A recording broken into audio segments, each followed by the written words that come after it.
Barbara Elbracht from Rock Hills, USD 107. I've been teaching for 32 years now. When I received this award, I found out I received it. It was in the middle of February, March, and that's right in the middle of solo and small ensemble contests, getting ready for concerts. So it was sort of pretty busy, and it sort of made me stop and think about 32 years of teaching and what had happened since day one till now, and the changes.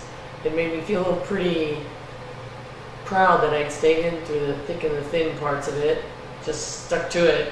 And it gave me sort of just a little boost at that point in time to look at what do I need to do to keep going, and what's going to happen in the next 5-10 years that I'm teaching, and what changes can I make to my classroom.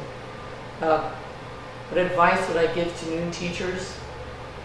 And I thought about this one for a while. There's a lot of stuff in education we've all seen in the last 30 years. Different things. There's Madeline Hunter, there's Boys Town, there's Common Core, there's QPA, there's Effective Teacher, there's classroom instruction that works, on and on and on. There's different programs. But none of it works if you can't do the minute by minute in your classroom. So my advice to new teachers is learn to breathe. There's going to be times that it'll take your breath away. Maybe it's just the amazement or fear that you just have to sort of take a breath. There's going to be times when you need to just take a big breath and calm down before you speak and act. There's going to be times that you are so moved that it just sort of takes your breath away and you have to catch your breath. And times you're near the end of your rope or just at the end of your day and you need to just stop and take a breath. And sometimes you just need to take a breath to dive in at the beginning of the day. And sometimes you just need to walk out and take a breath. So my advice is just learn to breathe. And my most memorable moment in teaching in 32 years, and my first response to this question was like, really?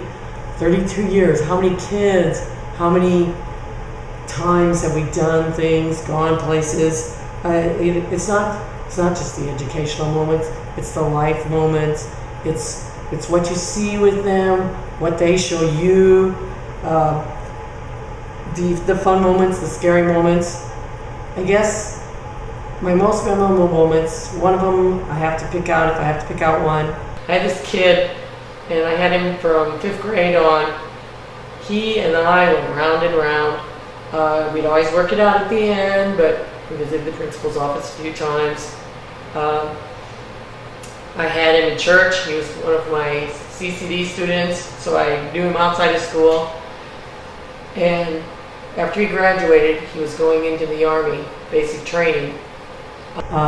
He came back from basic training. I saw him at a football game. About 6 months later, he was just on leave. He came up, and he gave me a great big hug, and just thanked me for just staying with him and believing in him. And I guess that's what we all need to hear, and that would be my most memorable.